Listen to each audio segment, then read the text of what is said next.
Hi guys, this is Alea Jen and welcome back to my YouTube channel. So for today's video, bakit nga ba may mga CCTV sa mga bahay dito sa Hong Kong? So mostly ng mga amo dito is marami talagang CCTV. Sa isang bahay is 5 or 4, 6 yung CCTV. Sa amin dito sa kusina meron, dito sa living room meron, sa kwarto ng bata meron, sa kwarto ng amo kong lalaki meron, sa kwarto nila meron. So 5 yung CCTV namin dito sa bahay. So bakit nga ba meron? Importante din guys na may CCTV kasi hindi lang naman yan sa protection nila kundi pati rin sa protection mo. Mas okay ako na may CCTV. Nung una nakakailang, nung una alam mo yung nakakapanibago na akala mo oras-oras, minu-minutong may tumitingin sa'yo, oras-oras. So, nung bago ako is parang yung yung bawat kilos ko dinumero. Ganyan ako. Yung takot akong kumain dati sa kusina kasi may CCTV sa kusina. So, takot ako kumain. Baka mahuli ako or baka makita ako sa CCTV. So, itinitiis ko yung gutom. Kasi nga natatakot ako dati kasi baka anong masabi, ganyan. Wala naman akong pinapakialaman. Pero, takot akong kumain. Nahihiya ako. Kaya, pag kumakain ako, napaka-careful. Yung kahit gustong-gusto kong kumain ng maraming kanin, pero dahil sa CCTV, hindi ko nakakain yon. So, medyo doon ako pumayat. Isa din yun sa reason. And then, parating naboboard ako. So, hindi ko alam kung anong gagawin ko. Alam mo yon. Nung bago ako, hindi ko rin alam na meron palang speaker sa bawat kanto dito sa bahay. Meron siya sa may CR, may mga speaker dyan. Dito malapit sa akin meron din. Pero dito sa loob ng kwarto, chinek ko na wala. So, bakit nga ba okay na may CCTV? First is, yun nga, protection sa amo, unang-una. Pwede kang, alam mo yon, baka magnakaw ka dyan, ganyan. Makita nila kung anong ginagawa mo. Makita nila kung sinasaktan mo yung bata. Makita nila kung anong ginagawa mo sa bahay.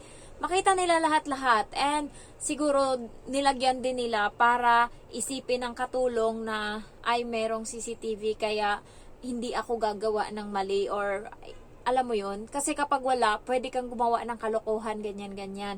So, ako dito, nagtatanong lang ako kung bakit may CCTV sa kusina. Pero okay na din naman. Parang iniisip, kainin ko ba yung pagkain nila. Pero sa protection sa akin, pabor din yon. Kasi nga, noong isang beses is bukas yung vault ng safety box nila dito sa bahay. So, nandun yung pera. Nandun lahat. Nakita ko may mga sobre-sobre. Hindi ko lang tinignan isa-isa, pero nakita ko may mga ganto kakapal na sobre-sobre. So, doon kumukuha yung amo ko ng pampasahod sa akin. Ang alam ko is nag-withdraw yung amo ko na babae ng 80,000 pesos nilagay doon. Kasi nakita ko yung withdraw niya. Ayan, tapos pag-withdraw niya ngayon, tapos yun, pinasok nila doon. So, naalam ko may mga pera doon.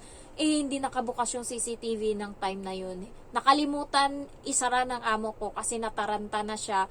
Kasi yung relo niya na pinakamahal, siguro kasing halaga yun ng kotse, yung Philip Patek ba yun na relo. Hindi ko lang alam kung magkano siya. Pero mahal talaga kasi nga iniingatan niya yun. Tinatago niya yun. So, nung time na yun, in-adjust niya yung time. So, meron siyang maliit na parang pang-adjust screwdriver. Tapos biglang natanggal yung pinakaunahan na parang sobrang liit talaga. So nataranta na siya ngayon, hindi niya na makita. So alam mo yung nagmamadali na din yung amo kong babae kasi nga pupunta na sa school, malilate na yung bata. So naiwan ng amo ko, nakalimutan niyang isara yung yung vault. So nakabukas lang and then walang CCTV nung time na yung pinatay nila.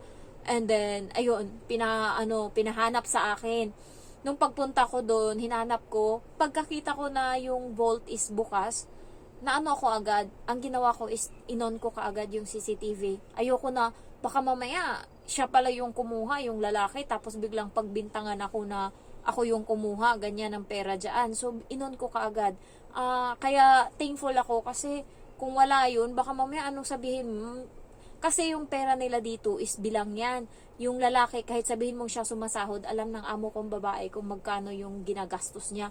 Baka mamaya mangupit yung amo kong lalaki ng pera niya, tapos biglang sabihin niya ako kumuha. So, nakakatakot yung ganun. Pinakaano pa naman yan nila dito, pinaka-hate nila sa lahat is magnanakaw. Yan talaga number 1 yan nila. Ayaw na ayaw nila ng magnanakaw. Yung amo ko, tinawagan nga ng pulis yung tao na hindi niya nga alam. Basta tinawagan niya lang ng pulis yung hotel kasi nga nawalan siya ng 1,000 Hong Kong dollar. Maliit na halaga lang yun, pero tinawagan niya. Ano pa kaya pag dito? So, ayun, pabor sa akin din yun. Tas sa bata, minsan, ano din sa akin kasi nga pinapagalitan ko yung bata pag nagkakamali. At least nakikita nila na dinidisiplina ko yung bata. Wala naman silang nasabi. Pero nung time na nalock ako, kasi nga, alam mo yung may instinct ako, hindi ko kasi dati fingerprint yung gamit ko sa pagbukas ng ng pinto. Pero simula nung nasugatan yung kamay ko, hindi na gumagana yung fingerprint niya. So, isang beses, na-frustrate na ako ba? Kasi gusto kong lumabas. Paano kung lalabas ako, tas ayaw gumana? So, maaga pa naman nung time na yon, ginawa ko, lumabas ako. Hindi ako nagdala ng cellphone, lumabas ako. And then, edi, nalock na ngayon. So, tinatry ko na ngayon buksan gamit yung fingerprint ko. Kasi alam ko talaga, gumagana yung fingerprint ko. Kasi yun naman yung ginagamit ko dati. Bakit ngayon ayaw gumana? So, tinry ko ng tinry. Inabot ako guys ng isang oras mahigit sa labas, umiiyak na ako. Alam mo yung iyak ko na kinakalma ko yung sarili ko kasi hindi naman dapat umiyak eh. So, grabe na yung frustrate ko kasi nga tumutunog din yung door namin.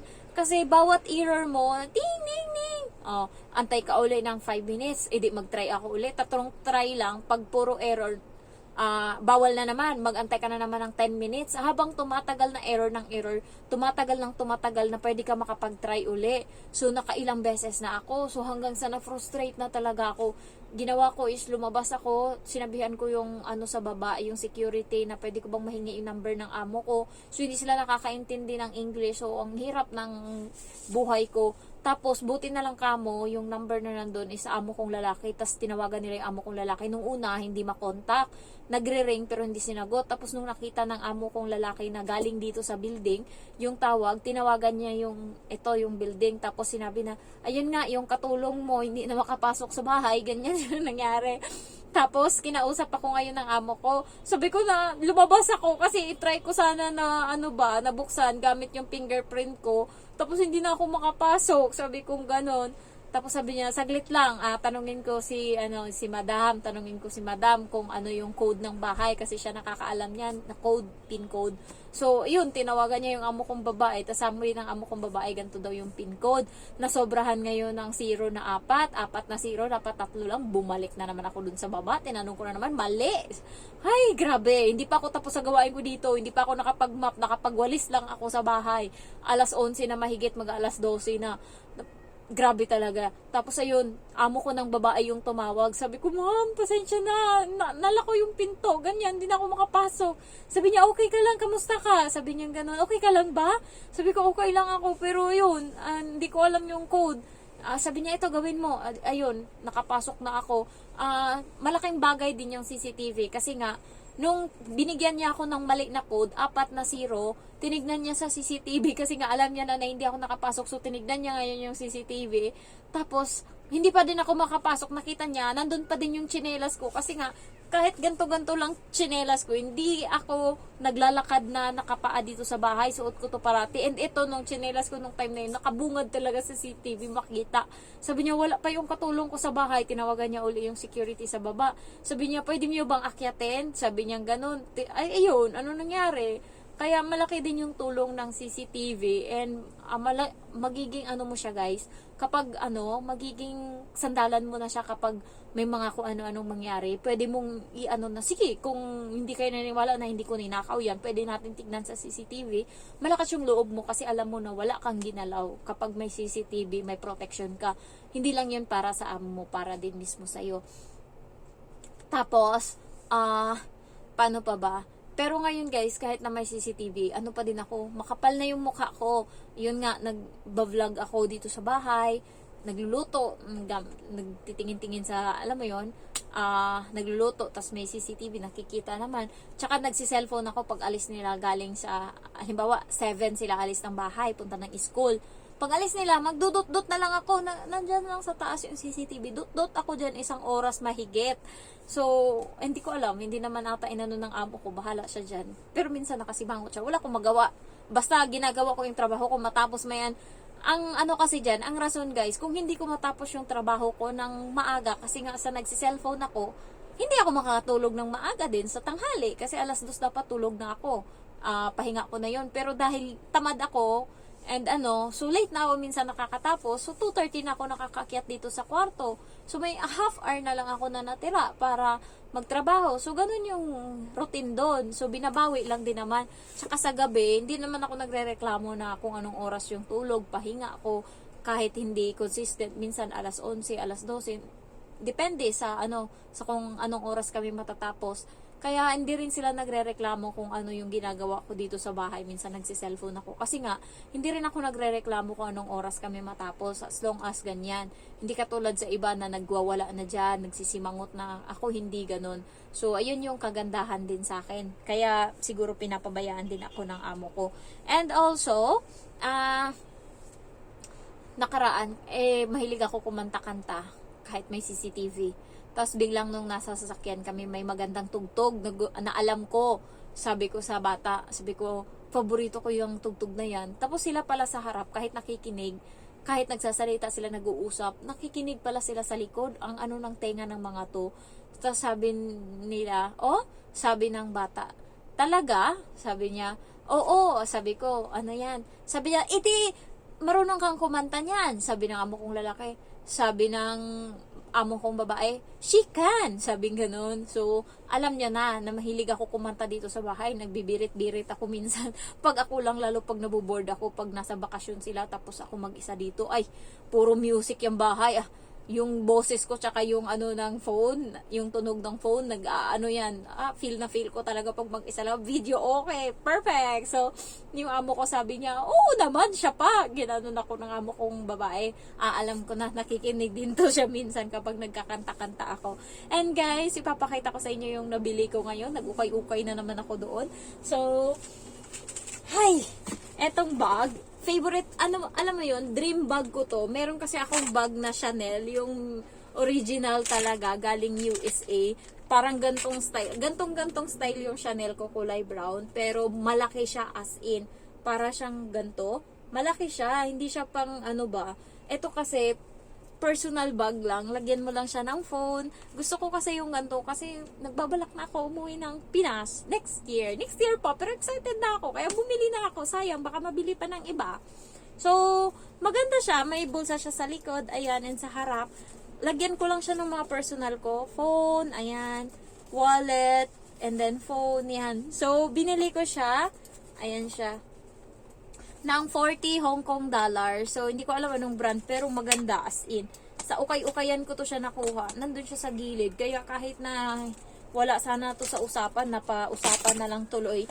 And the next is, papakita ko lang sa inyo yung nabili ko. 40 yon. Ito, alam niyo ito, yung mga pagkain, patong mo dito sa yung kaldero. So, 5 Hong Kong dollars. Ito pala. Ito yung sinasabi ko sa yung nagtitipid ako. Kagabi, nagsaing ako ng kanin. Sinobrahan ko, pero meron akong kanin na maiwan. And kanina, bumili ako sa KFC nung tig 35 ba yun? 36. Kasama yung yung may dalawang chicken, isang hita, tsaka isang boneless. Ito. Ang ginawa ko is, hindi naman, marami kasi yung maraming yung KFC. Bali, yung kanin, meron siyang toppings na mushroom na sauce. Tapos, meron pang, mais. Tapos, chicken. So, yun pa lang, sulit ka na. Kaya, tinabi ko yung isang chicken para hapunan ko. So, tipid na. Hindi ako gumastos ng panghapunan ko.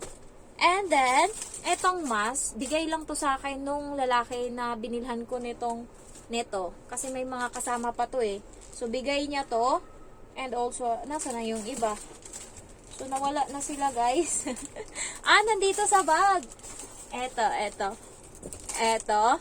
And then, may sandok to na kasama. 5 Hong Kong dollar din tong sandok. Ito kasi yung, pag may kukunin ka na hindi mo kailangan ng sabaw. So, yan. Or kaya pag nagkuha ka ng chicken, fried chicken. And ito, mahilig ako sa anik-anik. So, 5 Hong Kong dollar din.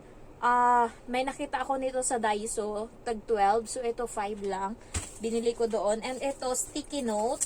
Ayan, dalawa sila. Mahilig ako sa mga ganito, guys. Kung hindi nyo alam, mahilig akong marami akong mga notebook dito na mga sinusulat-sulatan ko ng kung ano-ano. So, ito, para sa akin, mga anik-anik lang. Tapos ito, pang ipit. Ayan. So, ito lahat ng nabili. Ito pang ipit, oh. Ano siya? Ayan. Clip. Sticky note, ganyan. Sandok. Eto. Ano lang siya, 25 Hong Kong dollar. So, meron pa nga dong headset tig 25 lang. Basta masaktuhan mo lang yung lalaki na mabait yung nagbebenta. Yung isa na, na parang may-ari, mahal siya magbigay. Pero yung matanda kanina, mura siya magbigay. So, eto, nag-ukay-ukay ako. Binigay to sa akin ng matandang babae. Gu yung brand, Gu. So, binigay niya to sa akin. Bago pa siya, guys, kasi may tag pa siya. Ayan. Small yung size. So, binigay niya to sa akin. 10 Hong Kong dollar to. Ayan, ganyan yung style niya. Ayan, 10 Hong Kong dollar. Ayan. So, hindi ko pa siya na-try. Ito, pang winter clothes. So, maganda siya. Nagustuhan ko to. Ayan. Meron siyang dito. Ayan. 10 din to. Tapos, etong uso to ngayon pero ibibigay ko to sa pamangkin ko. Pero ngayon susuotin ko muna yung malaking pants. Nakita nyo ba kung nanonood kayo ng PBB, suot to ni Rain? Ayan, eto. 10 Hong Kong dollar. Ayan, Gen Z.